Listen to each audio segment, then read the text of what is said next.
What is at the heart of NATO's Article 5 treaty? Well, if today's events don't have you concerned, maybe they should. And this is the whole reason we have this channel, preparedness, self reliance. Let's talk about it.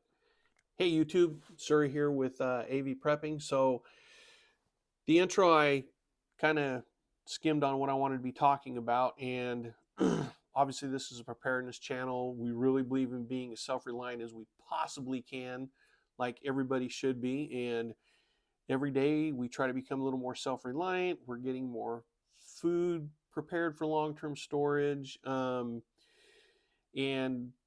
I wasn't even going to do this video today. I've been working on another video that just kind of had to get put to the side for right now because of what came across my phone.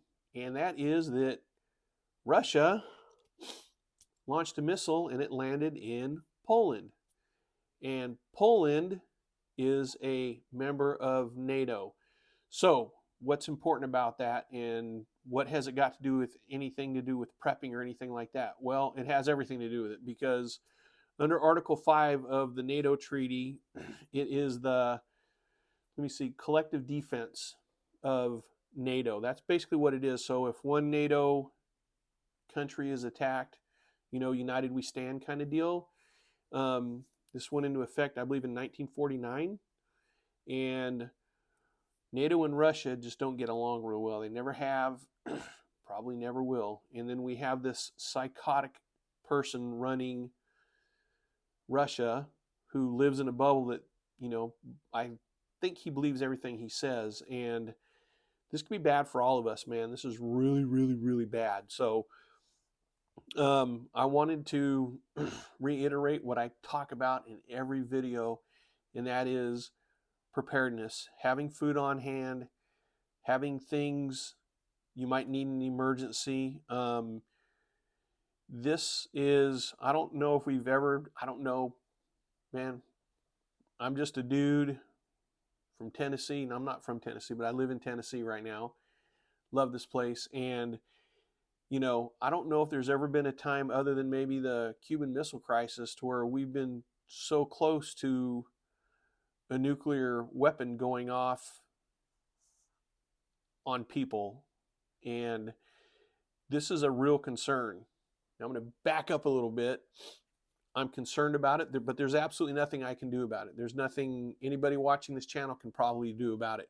But what we can do is we can take care of our own business, and we can have extra food on hand, extra water on hand, make sure we have good shelter to live in, and start thinking about those things. I'm also going to throw out there, you might want to think about getting some Visqueen and some duct tape.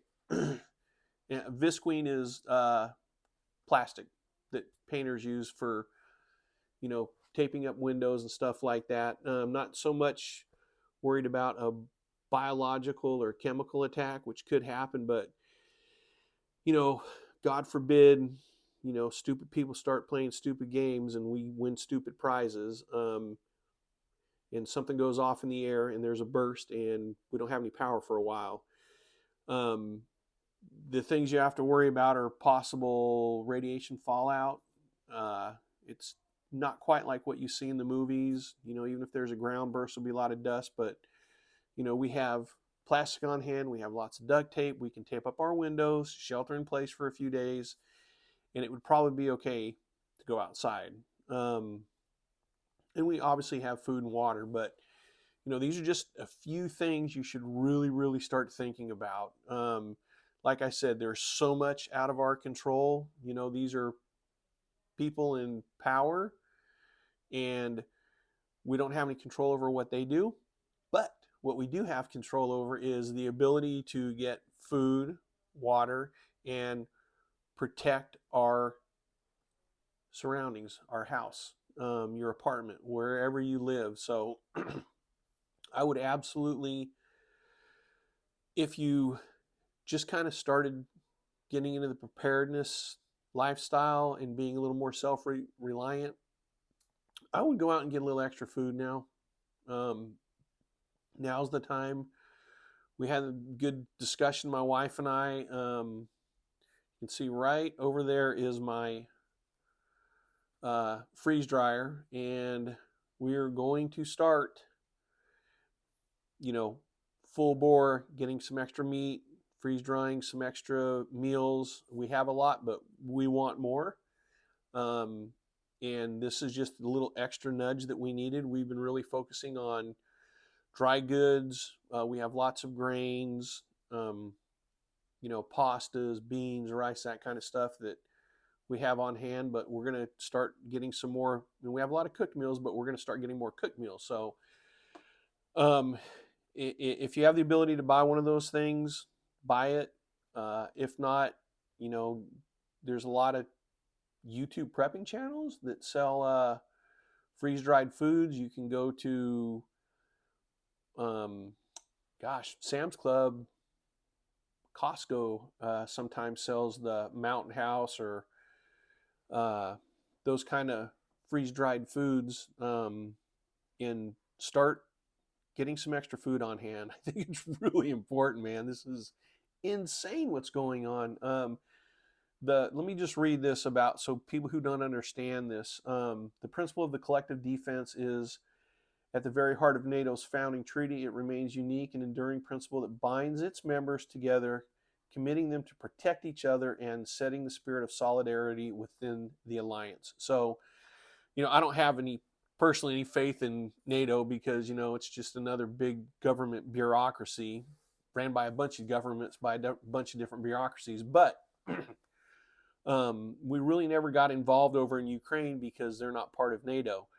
Now that a missile has struck in Poland and killed 2 Polish citizens, it's kind of a game changer. And hopefully calmer heads will prevail and nothing will come of this, and we can move on with our lives. But, talk about a perfect SHTF scenario, man. We have the economy that's kind of in the dumps. We're not producing our own energy. We're not, in our fertilizer situation that I've harped on, man. It's like going to be really bad next year, regardless of what goes on over in Europe. But something to think about. And if you go all the way back to like World War I, when the little quick history here, when the British set up their naval blockade, because they had a bigger navy than Germany, they had a naval blockade, and within 2 years, literally, their fertilizer wasn't getting in. Their crops were failing, and famine was on the horizon. So that's how important fertilizer is. That's how important it is to have food on hand. So things to think about. I'm not going to rant anymore. Stay safe. Please, please, please start thinking about getting extra food on hand. Watch other channels. Watch my channels. There's a lot to learn. You don't have to run out breakneck speed, but if things start getting bad, start investing in food and water, duct tape and Visqueen. So again, I didn't want to rant. Y'all have an awesome day. Please leave a comment below and let me know what you think is going to happen, man. We need to get this conversation going and get more people involved. And if you have friends that are not in preparedness, start telling them to think about getting food, water, make sure they have good shelter, a place that they can stay, because it might get bad. God bless America. AV Prepping out.